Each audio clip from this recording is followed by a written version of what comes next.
حتمی طور پر ثابت ہے کہ اردو میں افسانچے کی ابتدا منٹو کے سیاہ حاشیے سے ہی ہوئی، تاہم کچھ لوگ افسانچہ کو عربی ادب کے خلیل جبران، فارسی کے شیخ سعدی سے جوڑنے کی کوشش کرتے ہیں۔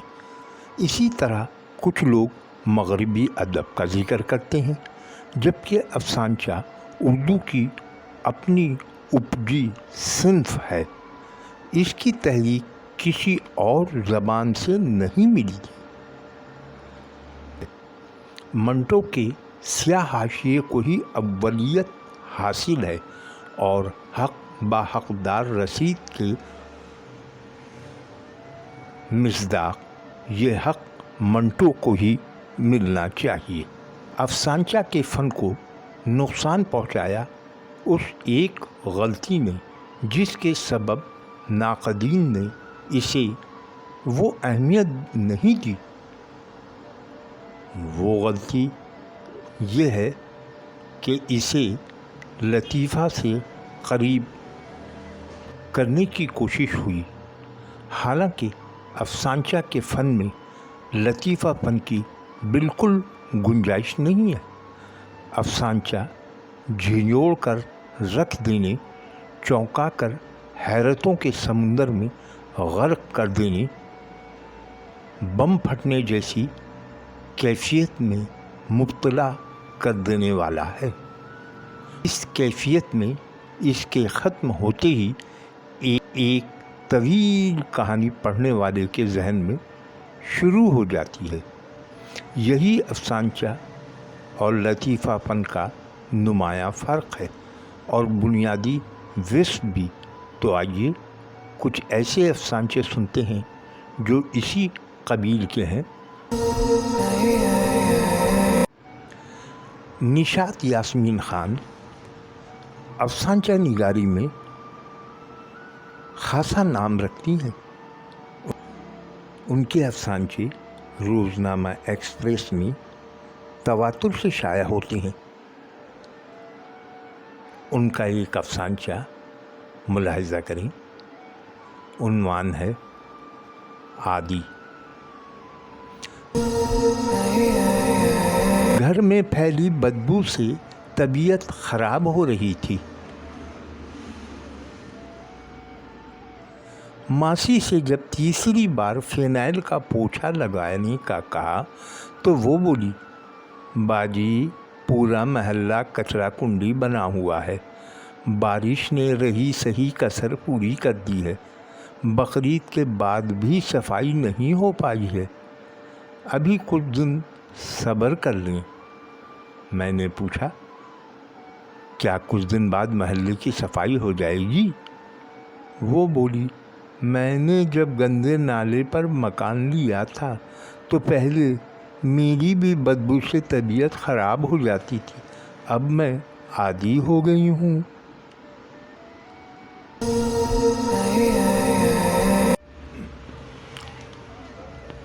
نعیم تلوکر کا شمار نئے افسانچہ نگاروں میں ہوتا ہے۔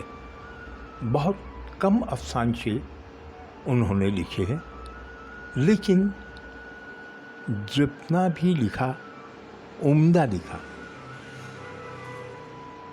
ان کا ایک افسانچہ ملاحظہ کریں، عنوان ہے جذبہ۔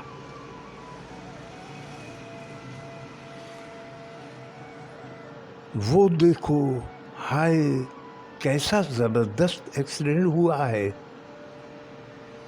او جلدی کرو کہیں کوئی اور سبقت نہ لے جائے، اس نے میرا ہاتھ کھینچتے ہوئے کہا۔ اتنے سارے زخمیوں کو ہم دو کیسے اٹھائیں گے؟ میں نے بے چارگی سے جواب دیا۔ زخمیوں کو نہیں پگلے، ہم صرف ان کا سامان اٹھائیں گے۔ میں حیرت سے اسے دیکھتا رہ گیا۔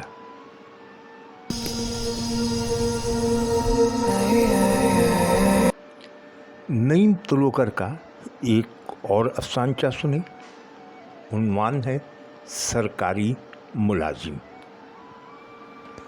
کیا صاحب آفس میں ہیں؟ جی ہاں، مگر مصروف ہے۔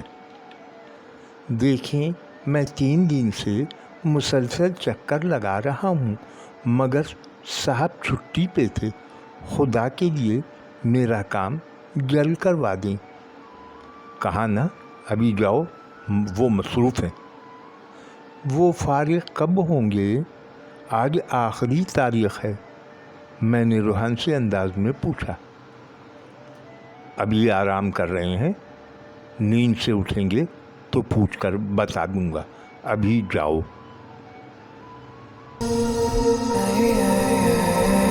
محمد علیم اسماعیل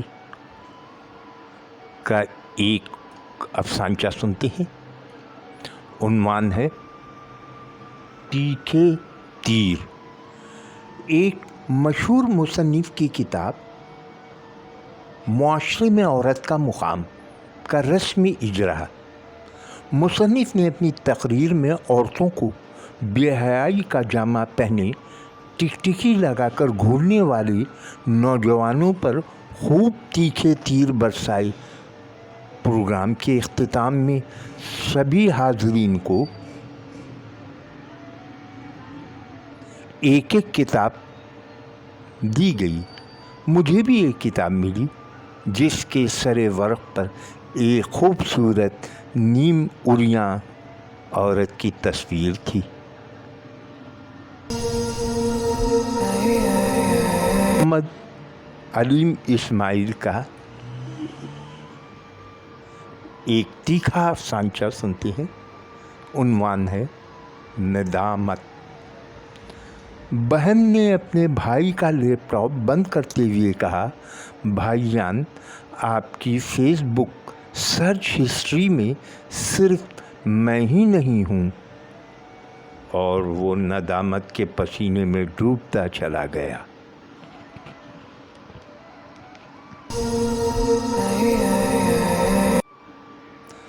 جاوید ندیم کے افسانچے دلوں کو چھو لیتے ہیں۔ نہایت کم الفاظ میں بہت بڑی باتیں کہنے کا فن جانتے ہیں۔ تو آئیے سنتے ہیں ان کا افسانچہ مجبوری۔ میں نے اپنے مدیر دوست سے کہا، تم غیر معیاری تخلیقات کیوں شائع کرتے ہو؟ اس سے رسالے کا معیار متاثر ہوتا ہے۔ تمہاری جگہ میں ہوتا تو سب رد کر کے ردی کر دیتا۔ اس نے جواب میں کہا، یہ ہماری مجبوری ہے کہ لکھنے والے ہی رسالے کے خریدار ہیں۔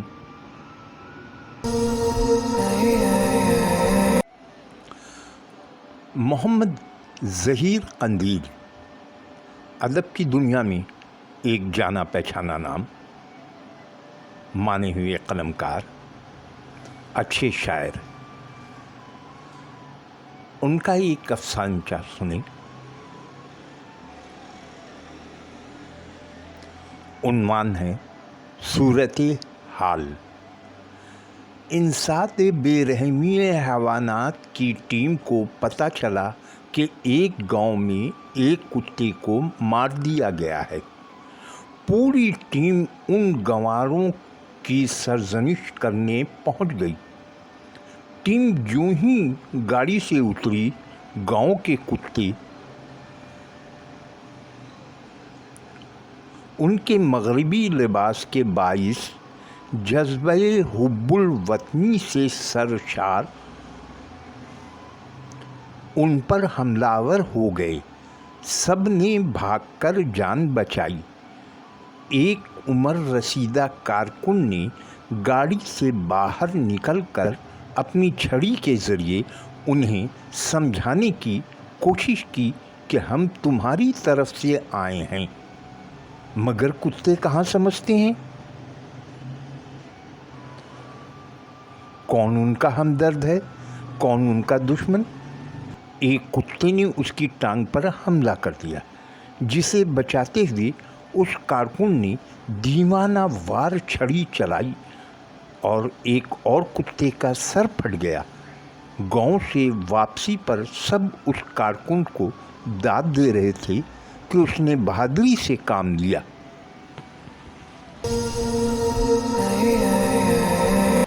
سلیم فاروقی کا ایک اور افسانچہ سنتے ہیں۔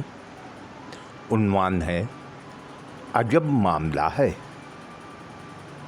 کیا بات ہے راجہ صاحب، آپ کی کوئی تحریر نہیں آ رہی ہے؟ ایک تقریب میں بچوں کے رسالے کے پبلشر نے راجہ سے گلا کیا۔ کیوں بھیجوں؟ کیا آپ تحریر کا کوئی معاوضہ دیتے ہیں؟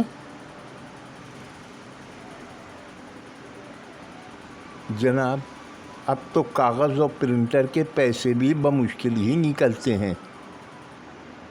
پھر سادہ کاغذ رسالے کی شکل میں جلد بنوا کر بیچ دیا کریں۔ پھر سادہ کاغذ رسالے کی شکل میں جلد بنوا کر بیچ دیا کریں، چھپائی کا خرچ بھی بچائیں۔ لیجئے، پھر کون پڑھے گا؟ پرنٹر، ایجنٹ اور ہاکر وغیرہ سب کو معاوضہ ملے، اور جس انجن کی وجہ سے یہ پوری ٹرین چلے اسی کو ڈیزل پیٹرول نہیں دیں گے آپ۔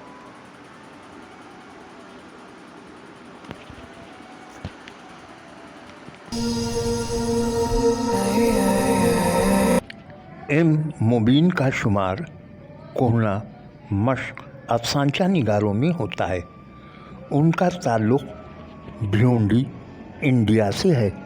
ان کا یہ افسانچہ فیس بک پر دیکھا، بہت پسند آیا۔ لاک ڈاؤن میں انڈین پولیس کا کیا کردار تھا، اس پر بھرپور طنز ہے، ملاحظہ کریں۔